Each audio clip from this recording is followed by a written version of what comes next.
Hello friend, welcome back to my channel GKGS queen 2.0। So guys, कैसे हैं आप सब? आई होप आप सब लोग अच्छे होंगे। तो फ्रेंड, जैसा कि हम लोग घटना चक्र का पाषाण काल ऑलरेडी कंप्लीट कर चुके थे, तो आज हम लोग सिंधु घाटी सभ्यता पढ़ेंगे। इससे पहले अगर आप मेरे चैनल पर नए हैं तो प्लीज़ मेरे चैनल को सब्सक्राइब कीजिए तथा मेरे वीडियोज़ को ज़्यादा से ज़्यादा फैमिली तथा फ्रेंड के साथ शेयर कीजिए। मेरा एक और चैनल भी है फ्रेंड, GKGS क्वीन के नाम से, तो आप जाएँ और प्लीज़ उसे भी सब्सक्राइब करें। वहाँ मैं per day continuously specially Bihar SI के लिए टेस्ट सीरीज करवा रही हूँ, तो प्लीज़ आप वहाँ पर जाके मुझे सब्सक्राइब कीजिए। मुझे आपके सपोर्ट की बहुत ज़्यादा ज़रूरत है। तो फ्रेंड, अगर आपको इसका PDF चाहिए तो आप मेरे टेलीग्राम के साथ जुड़ सकते हैं, जिसका लिंक मैं डिस्क्रिप्शन बॉक्स में दे दूँगी। और अगर आपको मुझसे कुछ पूछना है तो या तो आप कमेंट के ज़रिए पूछ सकते हैं, नहीं तो फिर आप पर्सनली मुझे इंस्टाग्राम पर फॉलो कर सकते हैं, और उसका लिंक भी मैं डिस्क्रिप्शन बॉक्स में दे दूँगी। तो चलिए सिंधु घाटी सभ्यता स्टार्ट करते हैं। तो चलिए स्टार्ट करने से पहले थोड़ा सा सिंधु घाटी सभ्यता के बारे में हम लोग कुछ जान लेते हैं। तो देखिए फ्रेंड्स, सिंधु घाटी सभ्यता जो थी, या फिर सैंधव सभ्यता भी उसका नाम था, तो वो भारत की प्राचीन सभ्यता थी, यानी सबसे पुरानी सभ्यता थी सिंधु घाटी सभ्यता। और भारत की प्रथम नगरीय सभ्यता भी सिंधु घाटी सभ्यता को ही कहा जाता है। DP अग्रवाल जो थे एक वैज्ञानिक, तो DP अग्रवाल के अकॉर्डिंग सिंधु घाटी सभ्यता की जो काल निर्धारण किया गया है, यानी तिथि जो निर्धारित की गई है, वो 2350 ईस्वी पूर्व से लेकर 1750 ईस्वी पूर्व निर्धारण किया गया है अकॉर्डिंग टू DP अग्रवाल। तो चलिए अब सिंधु घाटी सभ्यता को पढ़ते हैं। देखिए, सिंधु घाटी सभ्यता उत्खनन के दौरान यानी खुदाई के दौरान प्राप्त हुई उसके स्थल। अब उसका विनाश का कारण क्या था? तो अलग अलग इतिहासकारों का अलग अलग मत है।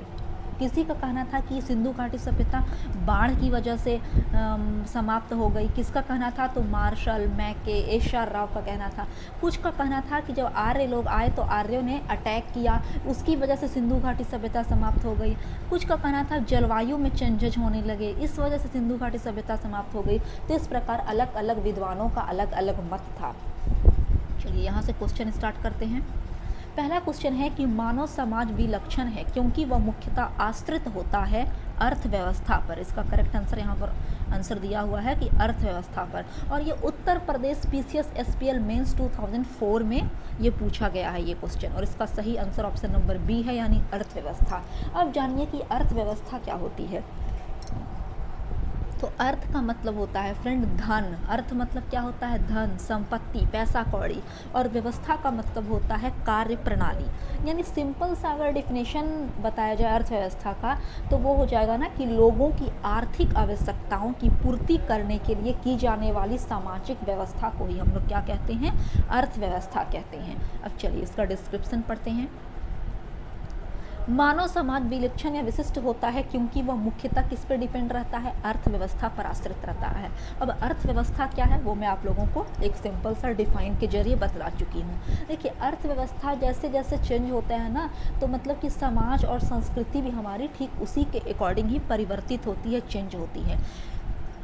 अर्थव्यवस्था में जैसे जैसे परिवर्तन होता गया, सामाजिक व्यवस्था उसी अनुरूप में ढलती गई, बदलती गई। संस्कृति, धर्म, विज्ञान आदि अर्थव्यवस्था में उत्पादन के साधनों में परिवर्तन के अनुसार ही परिवर्तित होते रहते हैं। समझ में आ गया कि जैसे जैसे अर्थव्यवस्था में परिवर्तन होता है, हम लोगों की समाज संस्कृति उसी प्रकार उसी के अकॉर्डिंग ढलती रहती है, परिवर्तित होती रहती है। नेक्स्ट क्वेश्चन नंबर 2 है कि हड़प्पा निम्नलिखित में से किस सभ्यता से संबंधित है? तो यहाँ पर इसका करेक्ट आंसर है सिंधु घाटी सभ्यता। अब देखिए, किसी किसी बुक में आप देखेंगे सिंधु घाटी सभ्यता को ही मतलब डैश देकर बगल में हड़प्पा सभ्यता लिख दिया जाता है। तो आप लोगों के दिमाग में कन्फ्यूजन होगा कि क्या हड़प्पा सभ्यता और सिंधु घाटी सभ्यता दोनों एक ही चीज़ का नाम है? देखिए, एक्चुअली वो हुआ क्या था कि सिंधु घाटी सभ्यता का जो खुदाई के दौरान जो सबसे पहला नगर को खोदा गया था, यानी पहला नगर प्राप्त हुआ था, तो वो हड़प्पा ही था। अब पहली बार प्राप्त होने की वजह से ही सिंधु घाटी सभ्यता को अन्य नामों से क्या जानते हैं? तो हड़प्पा सभ्यता भी कहते हैं। अब हड़प्पा सभ्यता की खुदाई किसने की थी? तो राय बहादुर दयाराम साहनी नामक एक व्यक्ति ने की थी सन 1921 ईस्वी में। कहाँ? तो रावी नदी के तट पर, और ये वर्तमान का पाकिस्तान का मोंटगोमरी जिला स्थित है। ठीक है। तो आप इसका डिस्क्रिप्शन पढ़ लीजिएगा। यहाँ पर एक और इम्पॉर्टेंट चीज़ है कि मतलब कि कालानुक्रम की दृष्टि से यह सभ्यता यानी सिंधु घाटी सभ्यता मिस्र एवं मेसोपोटामिया की प्राचीन सभ्यताओं के समकालीन थी, यानी उसी के टाइम की थी। मिस्र और मेसोपोटामिया की सभ्यता के टाइम की ही थी हड़प्पा सभ्यता। समझ में आ गया होगा कि क्यों हड़प्पा सभ्यता को सिंधु घाटी सभ्यता भी की जाती है। ठीक है, तो क्वेश्चन नंबर 3 की तरफ बढ़ रहे हैं कि सिंधु सभ्यता संबंधित है आद्य ऐतिहासिक युग से। ये 2 बार क्वेश्चन में पूछा गया है। हम देखिए आद्य ऐतिहासिक काल किसको कहते हैं, तो मतलब आद्य ऐतिहासिक युग ना फ्रेंड वैसे युग को कहा जाता है मतलब कि जिसमें हमारे पास तो स्क्रिप्ट यानी उसकी लिपि मौजूद है, परंतु वो इस मतलब कि इस प्रकार से लिखी गई है कि जिसको अभी तक पढ़ा नहीं जा सका, यानी लिपि मौजूद होने के बावजूद भी इंसान अभी तक उसे पढ़ नहीं पाए हैं, तो उसी को ही आद्य ऐतिहासिक काल कहते हैं। तो सिंधु घाटी सभ्यता भी आद्य ऐतिहासिक युग ही नहीं है। नेक्स्ट, सिंधु घाटी की सभ्यता गैर आर्य थी क्योंकि वह नगरीय सभ्यता थी। गैर आर्य मतलब होता है कि आर्य की सभ्यता नहीं थी, क्योंकि सिंधु घाटी सभ्यता के बाद आर्य लोग आए थे। तो सिंधु घाटी की सभ्यता जैसे कि मैं बताई कि वो भारत की सबसे प्राचीन नगरीय यानी पहली नगरीय सभ्यता थी, जबकि आर्यों की जो सभ्यता थी वो नगर की नहीं बल्कि गाँवों की यानी ग्रामीण सभ्यता थी। इसलिए सिंधु घाटी सभ्यता को गैर आर्य सभ्यता भी कही जाती है। डिस्क्रिप्शन आप लोग पीडीएफ के दौरान पढ़ लीजिएगा, बट डिस्क्रिप्शन में जो भी इम्पोर्टेंट चीज़ है मैं आप लोगों को बतला रही हूँ ऑलरेडी। तो चलिए 5th की तरफ बढ़ रहे हैं कि सिंधु घाटी सभ्यता को आर्यों से पूर्व की रखे जाने का महत्वपूर्ण कारक है उसका मृदभांड। अब देखिए मृदभांड किसे कहते हैं। मृदभांड ना पॉटरी होती है। सिंपल लैंग्वेज समझ लीजिए कि मिट्टी का बर्तन है ना, मिट्टी के बर्तन को मृदभांड कहा जाता है। तो सिंधु घाटी की सभ्यता को क्यों कहा जाता है कि वो आर्य से पहले आई थी भारत में, यानी पहले सिंधु घाटी सभ्यता आई उसके बाद आर्यों का निवेश हुआ भारत में। तो इसके जो सबसे महत्वपूर्ण फैक्टर बताया गया है, कारक बताया गया है, वो मृदभांड बताया गया है, जिसको इंग्लिश में पॉटरी कहते हैं, मतलब मिट्टी का बर्तन। चलिए इसका डिस्क्रिप्शन देखते हैं कि सिंधु घाटी सभ्यता की जो मतलब कि वहाँ पर जो मृदभांड पाए गए थे ना, वो मतलब कि काले रंग की आकृतियों से चित्रित लाल मृदभांड थे सिंधु घाटी की, जबकि वहीं धूसर एवं चित्रित धूसर मृदभांड जो थे वो आर्यों से संबंधित थे। अब देखिएगा कि ये धूसर या चित्रित धूसर मृदभांड किसे कहते हैं, तो मतलब कि स्लेटी रंग का बर्तन होता था ना, स्लेटी रंग के बर्तनों पर काले रंग से डिजाइन किया जाता था, नक्काशी बनाई जाती थी, तो उसी को ही चित्रित धूसर मृदभांड कहते हैं। और चित्रित धूसर मृदभांड कहाँ पाई गई, तो आर्यों की सभ्यता के दौरान पाई गई। और सिंधु घाटी सभ्यता के दौरान क्या पाई गई, तो काले रंग की आकृतियों से चित्रित लाल मृदभांड पाई गई। नेक्स्ट 6th है, सिंधु घाटी संस्कृति वैदिक सभ्यता से भिन्न यानी अलग थी क्योंकि ये तीनों कारण की वजह से। पहला कारण तो है कि इनके पास विकसित शहरी जीवन की सुविधाएं थी। सिंधु घाटी एक शहरीय सभ्यता थी, बट आर्यों की सभ्यता क्या थी, नगरीय सभ्यता थी। वैदिक सभ्यता क्या थी, नगरीय थी। इसके पास चित्रलेखीय लिपि थी। देखिए सिंधु घाटी सभ्यता की जो लिपि का नाम था वो भाव चित्रात्मक था, बट आर्यों के पास कोई लिपि मौजूद नहीं थी। थर्ड है कि इसके पास लोहे और रक्षा शास्त्रों के ज्ञान का अभाव था, यानी ये लोग लोहे से अपरिचित थे। सिंधु घाटी सभ्यता के लोग लोहे को नहीं जानते थे, जबकि उत्तर वैदिक काल में ही लोहे का आविष्कार हुआ है। तो इस प्रकार ये दोनों एक दूसरे से अलग है, डिफरेंट है। नेक्स्ट 7th है कि हड़प्पा संस्कृति की जानकारी का प्रमुख स्रोत है पुरातात्विक खुदाई। देखिए खुदाई के दौरान ही हड़प्पा संस्कृति के बारे में पता चला। नेक्स्ट 8th नंबर, निम्नलिखित में से कौन सा सिंधु घाटी की सभ्यता पर प्रकाश डालता है, तो पुरातत्व संबंधी खुदाई, option B is correct. 9th नंबर है कि सिंधु घाटी के निवासियों की सभ्यता को जानने का मूल स्रोत है वहाँ पाई गई मोहरें। अब देखिए अगर हम इसकी बात करते हैं तो जैसे मुहर पाई गई थी, जैसे मोहनजोदड़ो में भी पशुपतिनाथ का मतलब कि मुहर पाया गया जिसमें पशुपतिनाथ का चित्र बना हुआ था। एक और मुहर पाई गई थी मोहनजोदड़ो में ही जिसमें कि एक सांड बना हुआ था, बैल कुबड़ वाला सांड। तो इस प्रकार से जो मुहर पाई गई ना, उसी के अकॉर्डिंग मतलब कि सिंधु घाटी के निवासियों की सभ्यता को हम लोग जाने पहचाने मुहरों के द्वारा। ठीक है। नेक्स्ट 10th नंबर है, हड़प्पा सभ्यता की उत्पत्ति के संदर्भ में निम्नलिखित में से कौन सा जोड़ा सही नहीं है। तो पहला जोड़ा जो है वो एम रफीफ मुगल, वो हड़प्पा सभ्यता ने मेसोपोटामिया सभ्यता से प्रेरणा ली, ये इनका कथन था, ये बिल्कुल गलत बात है। एम रफीफ मुगल का तो कहना कहना था कि हड़प्पा सभ्यता ने मेसोपोटामिया सभ्यता से इंस्पिरेशन ली थी, प्रेरणा ली थी।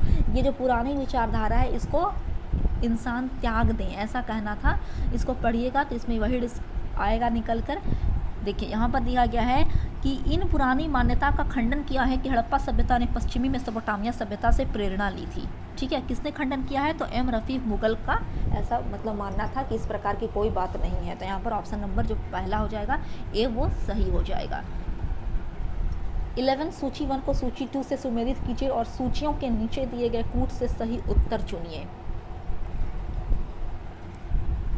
तो देखिए यहाँ पर जो सही आंसर हो जाएगा फ्रेंड, देखिए उत्तर नंबर सी हो जाएगा। जो हड़प्पा है उसकी जो खुदाई की वो राय बहादुर दयाराम शाहनी के द्वारा हुई। देखिए अब मैं आप लोगों को एक चीज़ बतला देती हूँ जो ऑलरेडी मैं प्रीवियस सेट में आप लोगों को बतला चुकी हूँ, बट फिर से एक बार रिपीट कर रही हूँ कि हर विभाग जो हर आयोग होता है जो एग्ज़ाम कंडक्ट करवाता है, चाहे वो बीपीएससी हो, यूपीएससी हो, जेपीएससी हो या फिर सभी मतलब राज्यों का जो पीसीएस एग्ज़ाम कंडक्ट करवाया जाता है, तो आप वहाँ पे एक चीज़ नोटिस कीजिएगा कि हर एग्ज़ाम एक ही क्वेश्चन का अलग अलग आंसर चयन करते हैं। कुछ क्वेश्चन पर हमेशा विवाद होता ही होता है ज़्यादातर। तो इसी प्रकार यहाँ पर जो दिया गया है कि हड़प्पा की खुदाई दयाराम शाहनी ने तो की, ये तो बात बिल्कुल सही है, बट बुक के अकॉर्डिंग माने तो 1921 में इसकी खुदाई की गई थी। बट देखिए यहाँ पर जो डेट दिया गया है वो 23 से 24 और 1924 से 25 दिया गया है। ये जो एग्ज़ाम कंडक्ट करवाया गया था ये उत्तर प्रदेश का RO मेंस 2017 में कंडक्ट करवाया गया था और उसके अकॉर्डिंग उसका जो आयोग है उसने इसका जो करेक्ट तिथि माना है वो ये माना है। तो ये आयोग पर डिपेंड करता है कि वो क्या मानती है, बट मेरे ओपिनियन में इसका जो करेक्ट आंसर होगा वो 1921 होगा क्योंकि सारे बुक में यही दिया हुआ है। नेक्स्ट, हस्तिनापुर उसको उत्खनन करता थे बीबी लाल। कब उत्खनन हुआ था हस्तिनापुर का? तो 1950 से 52 के दौरान। तक्षशिला जॉन मार्शल 1913 से 34 तथा कौशाम्बी AC मजूमदार 1936 से 37। तो यहाँ पर 11th हो गया। नेक्स्ट 12 नंबर है, भारत में चांदी की उपलब्धता के प्राचीनतम साक्ष्य मिलते हैं हड़प्पा संस्कृति में। अब देखिए हड़प्पा वासियों में ना चांदी जो था सिल्वर उसकी जानकारी थी। मोहनजोदड़ो तथा हड़प्पा वासियों के मध्य इसके विधिवत प्रयोग के साक्ष्य मिले हैं। ये लोग राजस्थान की जावर और अजमेर खानों से चांदी प्राप्त करते रहे होंगे, ऐसा मान्यता प्राप्त है। नेक्स्ट, हड़प्पा में मिट्टी के बर्तनों पर सामान्यतः किस रंग का उपयोग हुआ था? लाल रंग का। मैं अभी बताई कि हड़प्पा में जो मतलब कि मृदभांड थी तो उसमें रेड कलर का उपयोग किया जाता था, जबकि चित्रधूसर जो आर्य लोगों की थी उसमें ग्रे कलर के बर्तनों पर काले रंग से डिजाइन किया जाता था। तो यहाँ पर ए हो जाएगा सही, यानी लाल। डिस्क्रिप्शन को पढ़िएगा तो फाइनली आप लोगों को वही पता चलेगा जो मैं आप लोगों को शॉर्ट में बतला चुकी हूँ। PDF प्रोवाइड कर दिया जाएगा, पढ़ना चाहें तो पढ़ सकते हैं। मैं पूरा डिस्क्रिप्शन पढ़ के नहीं बता रही हूँ फ्रेंड क्योंकि वीडियो काफ़ी ज़्यादा लेंदी हो जाएगा। तो बढ़ते हैं क्वेश्चन नंबर 14 की तरफ। मूर्ति पूजा का आरंभ कब से माना जाता है? तो पूर्व आर्य यानी आर्य के पूर्व, क्योंकि आर्यों की बात करें तो वे लोग मूर्ति पूजा नहीं करते थे। आर्य लोग प्रकृति पूजा करते थे, नेचुरल चीज़ जैसे वृक्ष हो गए, बादल हो गई, ये सब की पूजा वे लोग किया करते थे। देखिए मूर्ति पूजा का आरंभ पूर्व आर्य काल से माना जाता है। सैंधव सभ्यता में मूर्ति पूजा प्रचलित थी और इसका एग्जाम्पल क्या है? तो सैंधव स्थल से प्राप्त मातृदेवी की जो मिट्टी की मूर्तियाँ मिली हैं और मोहरों पर जैसे पशुपतिनाथ, जैसे मैं अभी आप लोगों को बताया कि पशुपतिनाथ की मूर्ति मिले हैं, तो इस प्रकार से कहा जा सकता है कि मूर्ति पूजा वहाँ पर प्रचलित थी सिंधु घाटी सभ्यता में। नेक्स्ट क्वेश्चन नंबर 15, निम्नलिखित पशुओं में से किस एक का हड़प्पा संस्कृति में पाई मोहरों और टेराकोटा कलाकृतियों में रिप्रेजेंटेशन नहीं हुआ था? तो इसका जो सही आंसर हो जाएगा वो गाय हो जाएगा। बट अगर इस क्वेश्चन की भी बात करें तो हर आयोग इसका आंसर अलग अलग देता है। यहाँ पर IS प्री 2001 में ये एग्जाम कंडक्ट करवाया गया था और उसके अकॉर्डिंग इसका जो करेक्ट आंसर है वो गाय दिया गया है। हाथी, गैंडा और बाघ ये तीनों का मतलब कि मोहरों पर रिप्रेजेंटेशन था, बट गाय को कभी भी किसी मोहर किसी भी सिक्का पर नहीं देखा गया है, गाय की तस्वीर को। 16 की तरफ बढ़ रहे हैं कि निम्नलिखित में से कौन सा एक हड़प्पा स्थल नहीं है? तो सौहगौरा, चान्हुदड़ो, कोटदीजी, देशलपुर है, बट सौहगौरा जो है वो उत्तर प्रदेश के गोरखपुर में राप्ती नदी के किनारे स्थित एक गाँव है और सौहगौरा से मौर्यकालीन ताम्रपत्र अभिलेख मिला है, ठीक ना। तो यहाँ पर से अभिलेख की प्राप्ति हुई है सौहगौरा। नेक्स्ट पढ़ रहे हैं हम लोग 17th की तरफ की सूची 1, प्राचीन स्थल को सूची 2 पुरातात्वीय खोज के साथ सुमेलित कीजिए और सूचियों के नीचे दिए गए कूट का प्रयोग कर सही उत्तर चुनिए। देखिए यहाँ पर, और इसका जो करेक्ट आंसर हो जाएगा फ्रेंड वो ऑप्शन नंबर बी हो जाएगा, बी यानी 2143। तो लोथल की अगर बात करते हैं तो उसका पुरातात्वीय खोज गोदीबाड़ा, ठीक है। कालीबंगा में जुता हुआ खेत का साक्ष्य मिला है। धौलावीरा में हड़प्पन लिपि के बड़े आकार के 10 चिन्हों वाला एक शिलालेख मिला है और बनावली में पक्की मिट्टी की बनी हुई हल्की प्रतिकृति मिली है। 18th नंबर है, एक जुते हुए खेत की खोज की गई थी कालीबंगा में। ये इंपॉर्टेंट क्वेश्चन है और एग्जाम में पूछा जाता है कि कालीबंगा है ना, जो राजस्थान के हनुमानगढ़ जिले में कालीबंगा है, तो वहाँ पर एक जुते हुए खेत की खोज की गई थी, ठीक है। यानी कालीबंगा से आप लोगों को समझ में आ चुका होगा कि वहाँ पर खेती की जाती थी। तो चलिए 19th की तरफ बढ़ रहे हैं कि निम्न में से किस हड़प्पन नगर में जुते हुए खेतों के निशान मिले हैं। देखिए अभी जस्ट हुआ, इट्स करेक्ट आंसर जो ऑप्शन नंबर है कालीबंगन। नेक्स्ट 20 नंबर, सूची 1 को सूची 2 से मिलाना है। देखिए इसका जो करेक्ट आंसर हो जाएगा वो हड़प्पा। हड़प्पा जो है वो शवाधान R37, लोथल गोदी, कालीबंगा में जुता हुआ खेत और मोहनजोदड़ो से नर्तकी की मूर्ति यानी डांसर जिसे बोलते हैं, नर्तकी की मूर्ति प्राप्त हुई है मोहनजोदड़ो से। नेक्स्ट 21, यहाँ पर भी मैच द फॉलोइंग है, आप इसे मैच कीजिए और इसका करेक्ट आंसर चुनिए। तो देखिए इसका जो करेक्ट आंसर हो जाएगा वो ऑप्शन नंबर बी हो जाएगा फ्रेंड। हड़प्पा जो है वो रावी नदी के तट पर खोजी गई। हस्तिनापुर गंगा नदी, नागार्जुन कोंडा कृष्णा नदी तथा पैठन गोदावरी नदी से संबंधित स्थल है। नेक्स्ट यहाँ पर भी मैच द फॉलोइंग है, सूची 1 में है हड़प्पा संस्कृति की बस्ती और सूची 2 में है नदी जिस पर अवस्थित है वो। तो चलिए हड़प्पा जो है वो रावी नदी के तट पर स्थित है और ये फिलहाल कहाँ है तो पाकिस्तान का मोंटगोमरी जिला में स्थित है। कालीबंगा की अगर हम लोग बात करते हैं तो कालीबंगा घग्गर नदी के तट पर है और ये कहाँ पाया जाता है तो राजस्थान का हनुमानगढ़ जिला है। जो भी इंपॉर्टेंट नोट्स मैं इस दौरान बता रही हूँ प्लीज आप इसे नोट डाउन कर लीजिए। लोथल जो है वो भोगवा नदी के तट पर और भोगवा पाया जा रहा है गुजरात के अहमदाबाद जिले में, तथा रोपड़ सतलज नदी के तट पर और सतलज जो है वो पंजाब में पाया जा रहा है। तो नेक्स्ट 23 है कि हड़प्पा किस नदी के किनारे अब स्थित है, रावी नदी के किनारे। 24 सैंधव सभ्यता का महान स्नानागार कहाँ से प्राप्त हुआ है तो ये मोहनजोदड़ो से प्राप्त हुआ है। वहाँ पे स्नानागार यानी स्नाने का एक मतलब कि स्नान करने का एक जगह था जिसकी लंबाई उत्तर से दक्षिण की ओर 55 मीटर थी और चौड़ाई यानी ब्रेथ की बात करें तो पूर्व से पश्चिम दिशा की ओर 33 मीटर थी। यहाँ से सिर्फ स्नानागार ही नहीं फ्रेंड, एक विशाल अन्नागार भी प्राप्त हुआ है यानी धान्य कोठार, जहाँ पर अन्न यानी जिसे अनाज बोलते हैं वो रखा जाता था। अन्नागार भी मोहनजोदड़ो से ही प्राप्त हुआ है। नेक्स्ट 25 है विशाल स्नानागार किस पुरातत्व स्थल से पाया गया था, अभी जस्ट हुआ कि मोहनजोदड़ो से। नेक्स्ट सिंधु सभ्यता के बारे में निम्न में से कौन सा कथन असत्य है तो लोग लोहे से परिचित थे, ये बात तो बिल्कुल गलत है क्योंकि लोहे की जो खोज हुई थी वो उत्तर वैदिक काल में हुई थी, बाकी ये तीनों सही है।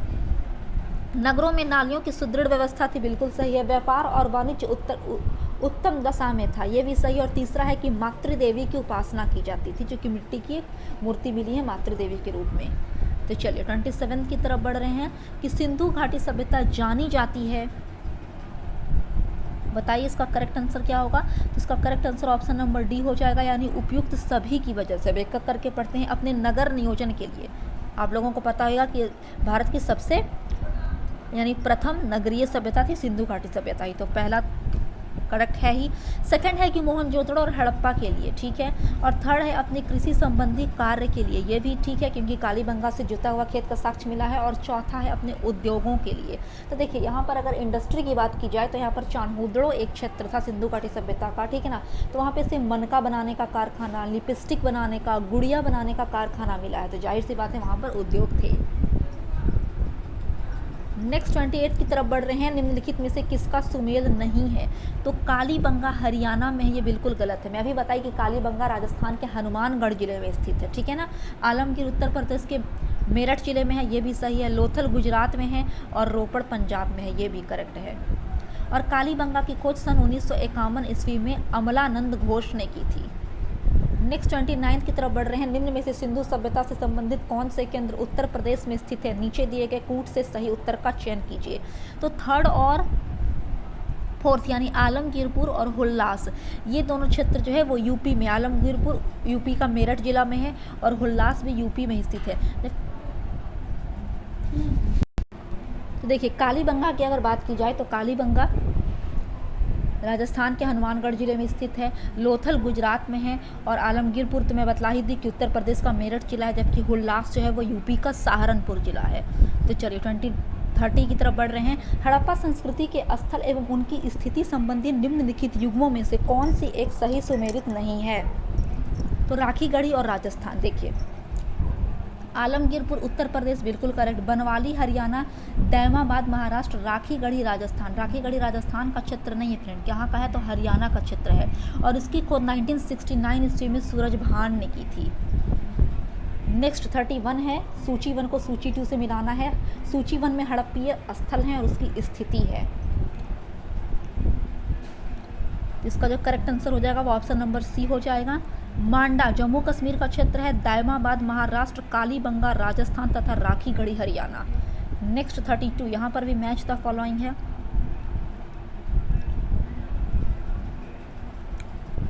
ऑप्शन डी यहाँ पर सही होगा।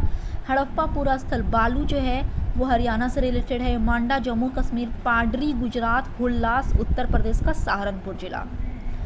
नेक्स्ट 33 की तरफ बढ़ रहे हैं कि हड़प्पा संस्कृति के निम्नलिखित स्थलों में से कौन सिंध में अब स्थित है? तो ऑप्शन बी यहाँ पर सही होगा, यानी 2 और 3, मोहनजोदड़ो और चान्होदड़ो।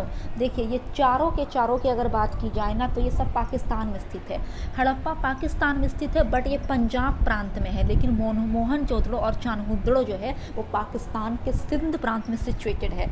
सुरकोटदा की अगर बात किया जाए तो वो गुजरात में स्थित है। सॉरी फ्रेंड्स, सुरकोटदा पाकिस्तान में नहीं गुजरात में है।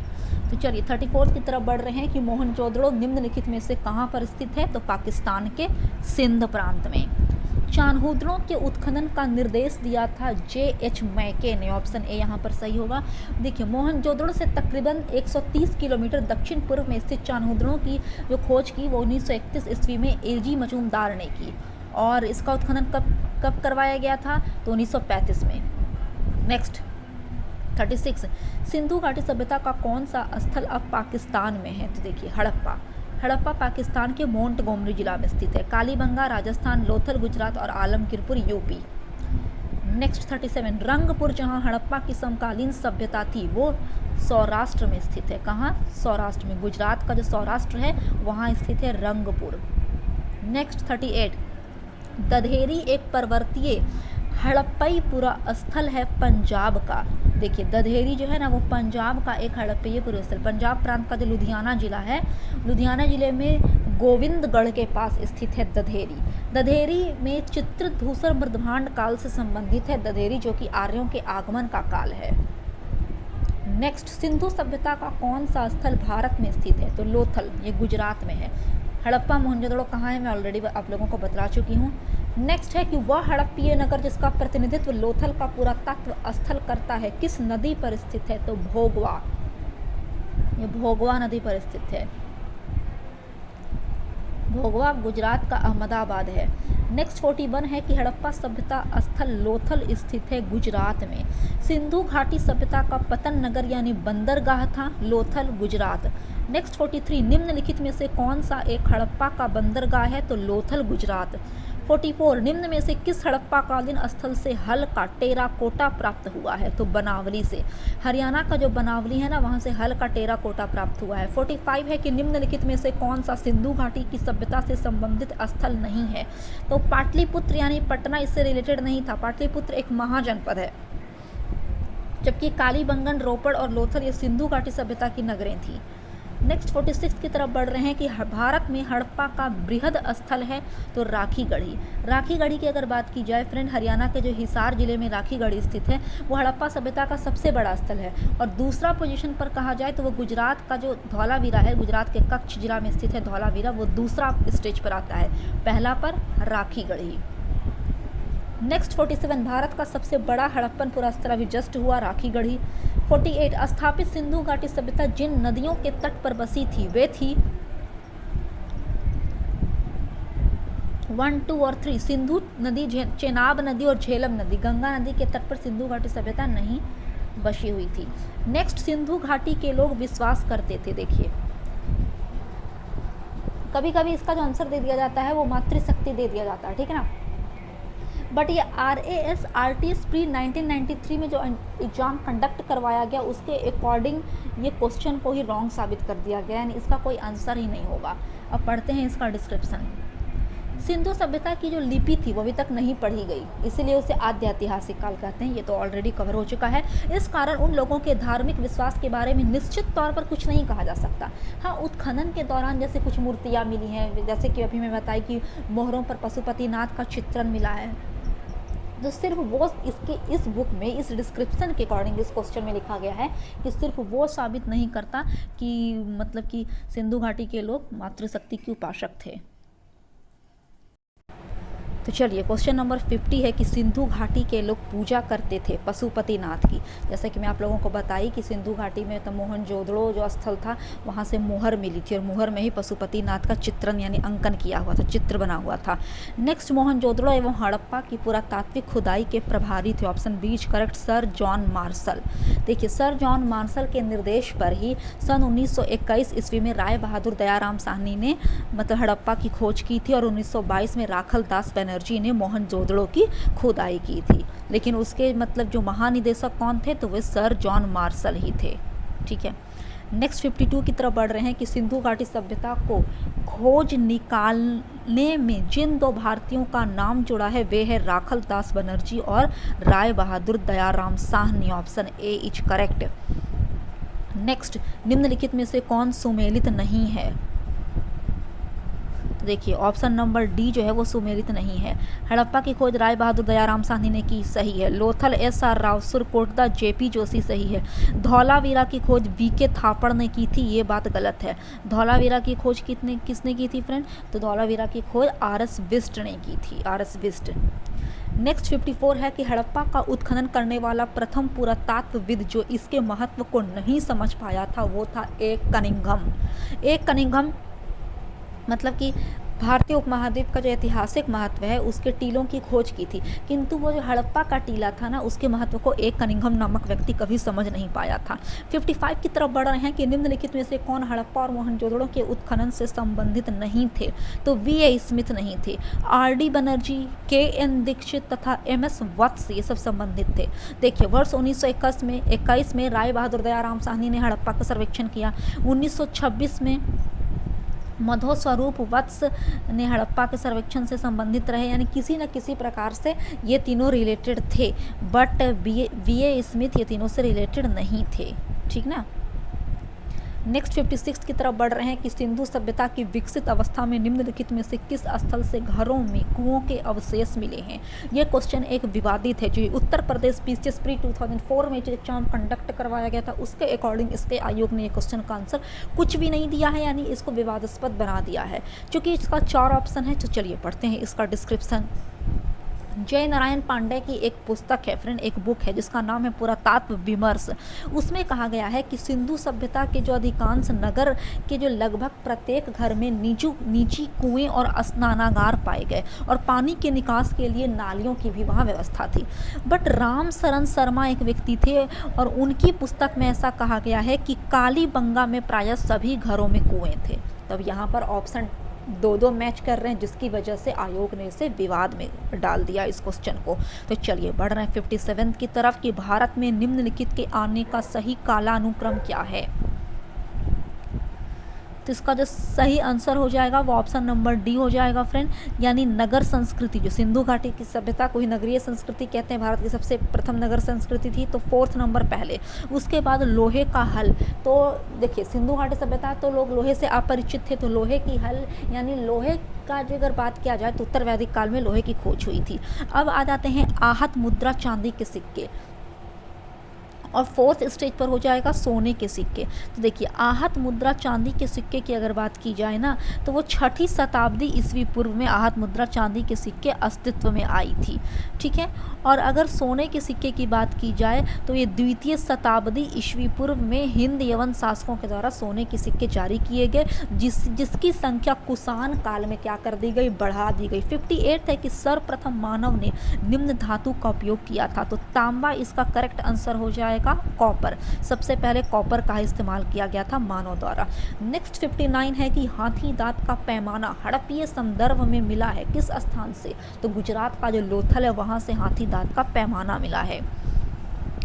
60 हड़प्पा कालीन स्थलों में अभी तक किस धातु की प्राप्ति नहीं हुई है, तो जाहिर सी बात है लोहा। मैं कितनी बार रिपीट कर चुकी हूँ कि लोहा प्राप्त नहीं हुआ है। लोहा की खोज कब हुई, तो उत्तर वैदिक काल में तकरीबन 1000 ईस्वी पूर्व, जो उत्तर वैदिक काल को माना जाता है उसकी आयु, उसका जो काल है उत्तर वैदिक काल का, उस दौरान हुई। 61 है कि निम्न में से कौन सा स्थल घग्गर उसकी सहायक नदियों की घाटी में स्थित है, तो बनावली।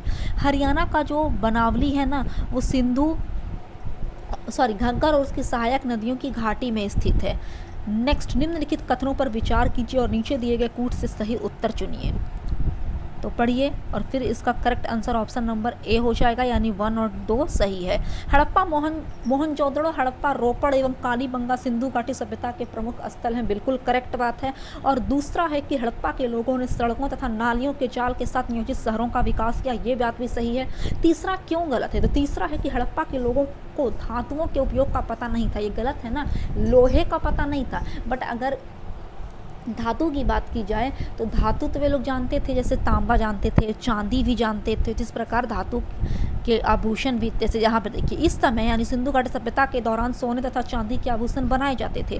तांबे के साथ टीन मिलाकर कांसा भी तैयार किया जाता था। नेक्स्ट 63, कथन है कि मोहनजोदड़ो तथा हड़प्पा नगर अब विलुप्त हो गए हैं, सही बात है। और कारण है कि वह खुदाई के दौरान प्रकट हुए थे, ये दोनों बात जो है वो सही, और ऑप्शन बी यहाँ पर करेक्ट हो जाएगा कि ए तथा आर दोनों सही है, किंतु आर सही स्पष्टीकरण ए का नहीं कर रहा है। नेक्स्ट 64, हड़प्पन संस्कृति के संदर्भ में शैलकृत स्थापत्य के प्रमाण कहाँ से मिले हैं, तो धौलावीरा से। गुजरात का जो धौलावीरा है ना, वहाँ से शैलकृत स्थापत्य के प्रमाण मिले हैं। और धौलावीरा गुजरात के कच्छ के रण में स्थित है, ठीक ना। नेक्स्ट 65, धौलावीरा जिस राज्य में स्थित है वो है गुजरात। कौन सा हड़प्पीय नगर 3 भागों में विभक्त है, तो धौलावीरा जो था गुजरात का वो 3 भागों में विभक्त था, ठीक है। कौन कौन से भाग थे, तो देखिए किला, मध्य नगर और निचला नगर, ये तीनों भागों में कैटेगराइज्ड यानी बांटा गया था धौलावीरा को, किला, मध्य नगर तथा निचली नगर। नेक्स्ट 67, निम्नलिखित में से कौन सा स्थल में तीनों नगरों के अवशेष प्राप्त हुए हैं, तो धौलावीरा में किला, मध्य नगर और निचले नगर के अवशेष प्राप्त हुए हैं। 68 है कि एक उन्नत जल प्रबंधन व्यवस्था का साक्ष्य प्राप्त हुआ है, कहाँ से, तो धौलावीरा से। धौलावीरा के निवासी एक उन्नत जल प्रबंधन व्यवस्था से परिचित थे। ये लोग बांध बनाकर जलाशयों में जल संग्रहित यानी एकत्रित करते थे, जो इस तरह का प्राचीनतम साक्ष्य है। निम्नलिखित में से किस स्थल से द्विशव संस्कार यानी डबल बरियल का प्रमाण मिला है, तो ये भी एक विवादास्पद क्वेश्चन है, और इसका आंसर जो उत्तर प्रदेश पीसीएस मेंस के तहत जो आयोग है, इसका आंसर इसने कुछ नहीं दिया है, विवाद दिया। चलिए पढ़ते हैं इसका डिस्क्रिप्शन। तो देखिए लोथल से सर्वाधिक मात्रा में यानी 3 उगल समाधिकरण के साक्ष्य मिले हैं लोथल से। कालीबंगा की बात की जाए तो कालीबंगा से केवल एक ही मिले हैं। राखी गढ़ी से भी युगल समाधि प्राप्त हुई है। यदि क्वांटिटी यानी नंबर का बात किया जाए, संख्या के आधार पर माना जाए, तो इसका जो करेक्ट आंसर हो जाएगा वो ऑप्शन नंबर सी हो जाएगा। बट यदि प्रमाण के आधार पर देखा जाए तो इसका आंसर सी और डी दोनों हो जाएगा, और यही दोनों आंसर होने के वजह से ही इसका जो विवाद, इस पर ऑब्जेक्शन लगा दिया गया आयोग के द्वारा। 70 नंबर है कि हड़प्पन स्थल सनौली के अभी हाल में उत्खननों से प्राप्त हुए हैं मानव शवाधान। देखिए उत्तर प्रदेश के बागपत जिले में एक सनौली नामक हड़प्पन पुरास्थल है, जिसमें तकरीबन 125 मानव शवाधान प्राप्त हुए हैं, जिनकी जो दिशा है यानी रखने का जो तरीका है वो उत्तर से दक्षिण की ओर है। इन शवाधानों के साथ जो मतलब कि डेली यूज की वस्तुएं होती थी, जैसे गहने आभूषण होते थे, जानवरों की हड्डियां भी प्राप्त हुई हैं उन शवाधान में। 71 है कि वस्त्रों के लिए कपास की खेती का आरंभ सबसे पहले किया गया हमारे इंडिया यानी भारत में, ठीक ना। तो भारत में मतलब कि सन 1922 की बात है कि राखल दास बनर्जी के नेतृत्व में सिंधु का जो मोहनजोदड़ो नगर खोजा गया, ठीक ना। तो उसी के उत्खनन से कपास की सूत की प्राप्त की गई थी। नेक्स्ट 72, सिंधु घाटी सभ्यता के संदर्भ में निम्नलिखित कथनों पर विचार कीजिए। इसका जो करेक्ट आंसर हो जाएगा वो ऑप्शन नंबर सी हो जाएगा फ्रेंड, यानी 1 और 2 दोनों सही है। तो एक है यह प्रमुखता लौकिक सभ्यता थी तथा उसमें धार्मिक तत्व यद्यपि उपस्थित था, वर्चस्वशाली नहीं था। और सेकंड है उस काल में भारत में कपास से वस्त्र बनाए जाते थे। तो दोनों के दोनों सही है। डिस्क्रिप्शन है कि सिंधु घाटी सभ्यता के संदर्भ में सामान्यतः माना जाता है कि यह प्रधानतः लौकिक सभ्यता थी। इसमें धार्मिक तत्व यद्यपि मौजूद तो थे लेकिन वर्चस्वशाली नहीं थे। सिंधु सभ्यता में अनेक स्थलों से कपास के रेशों से निर्मित वस्त्रों का साक्ष्य मिला है, जिससे स्पष्ट होता है कि वहाँ के लोग कपास का निर्माण किया करते थे। 73 है कि निम्नलिखित में से कौन से लक्षण सिंधु सभ्यता के लोगों का सही चित्रण करते हैं। देखिए इसका जो करेक्ट आंसर हो जाएगा वो ऑप्शन नंबर बी हो जाएगा, यानी केवल 2। वे देवियों और देवताओं दोनों की पूजा करते थे सिंधु सभ्यता के लोग। उनके विशाल महल और मंदिर होते थे। ये तो गलत है, विशाल महल तो होते नहीं थे और मंदिर का तो खैर कोई साक्ष्य मिला ही नहीं है सिंधु घाटी सभ्यता के दौरान। थर्ड है कि वे युद्ध में घोड़ों द्वारा खींचे गए रथों का प्रयोग करते थे। वे तो युद्ध करते ही नहीं थे, युद्ध से अनभिज्ञ थे। वे लोग युद्ध के अलावा अपना जो ज़्यादा ध्यान रहता था, ज़्यादा टाइम रहता था, वे अपने उद्योग पर यानी अपने व्यापार पर दिया करते थे। तो ऑप्शन 2 यहाँ पर सही हो जाएगा। नेक्स्ट 74, निम्न स्थानों पर किस एक स्थान पर सिंधु घाटी सभ्यता से समृद्ध विख्यात वृषभ मुद्रा प्राप्त हुई थी। मैं ऑलरेडी बतला चुकी हूँ कि मोहनजोदड़ो से पशुपतिनाथ के साथ साथ एक बैल की मुद्रा का भी मतलब मोहर प्राप्त हुआ है मोहनजोदड़ो से, जिसे कुबड़ वाला साढ़ कहा गया। 75 है कि निम्नलिखित में से किस पशु का अंकन हड़प्पा संस्कृति की मोहरों पर नहीं मिलता है। देखिए कि Uttar Pradesh PCS SPL mains 2009 के अनुसार इसका जो करेक्ट आंसर है वो घोड़ा दिया हुआ है। मैं इसके कुछ क्वेश्चन पहले इसका जो करेक्ट आंसर था ना फ्रेंड वो गाय था। क्या था अभी मैं जस्ट बताई, गाय था। तो वहाँ पर उसका आयोग उसका आंसर गाय माना है। बट ये उत्तर प्रदेश पीसीएस का जो एग्ज़ाम लिया गया था तो इसके अकॉर्डिंग इसका आंसर क्या माना गया है, घोड़ा माना गया है। तो इसीलिए कहा गया है कि थोड़ा बहुत तो कन्फ्यूजन आपको कुछ कुछ क्वेश्चन में होते ही होते हैं। 76 है कि किस पशु के अवशेष सिंधु घाटी सभ्यता में प्राप्त नहीं हुए हैं। देखिए यहाँ पर अब शेर आ रहा है कि किसका अवशेष प्राप्त नहीं हुआ, तो शेर का नहीं हुआ है। कहीं पे घोड़ा दे देता है, कहीं पे गाय दे देता है। तो ये छत्तीसगढ़ पीसीएस प्री 2011 के अकॉर्डिंग वहाँ पर शेर माना गया है। तो यही मतलब कि ये जो क्वेश्चन है पूरी तरह से कन्फ्यूजिंग बना दिया गया है। कहीं पर कोई आयोग इसका आंसर शेर मान रहा है, किसी ने गाय माना है, किसी ने घोड़ा माना। तो ये बिल्कुल कन्फ्यूजिंग क्वेश्चन है। 77 है कि मृन पट्टिका पर उत्तीर्ण सिंह युक्त देवता की कृति प्राप्त हुई है कालीबंगा से।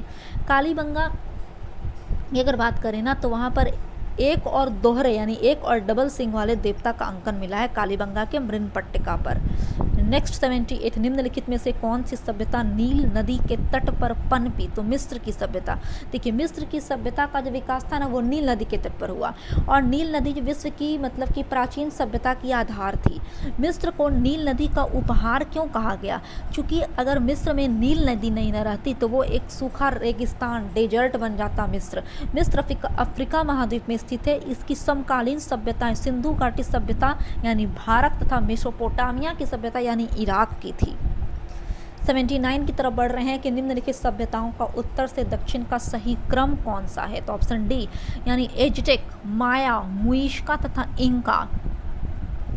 डिस्क्रिप्शन है कि एज़टेक सभ्यता का विस्तार मेसो अमेरिका के उत्तरी भाग पर था। मेसो अमेरिका के अंतर्गत मध्य मैक्सिको से लेकर Belize, Guatemala, El Salvador, Honduras, Nicaragua तथा उत्तरी कोस्टारिका तक का क्षेत्र शामिल है। इस प्रकार एज़टेक सभ्यता का विस्तार मध्य मैक्सिको में, माया सभ्यता का विस्तार मेसो अमेरिका के दक्षिणी भाग अर्थात दक्षिणी मेक्सिको से लेकर दक्षिणी ग्वाटेमाला, बेलिज, अल सल्वाडोर एवं होंडुरास तक था। ठीक है, तो आप इसे और यहाँ पर फाइनली आ जाता है कि दक्षिण की ओर इस प्रकार है एज़टेक, माया, मुइशका तथा Inca. Option number D is correct. 80 number है कि लेखन कला की उचित प्रणाली विकसित करने वाली सर्वप्रथम प्राचीन सभ्यता थी Sumeria. Sumeria is right option.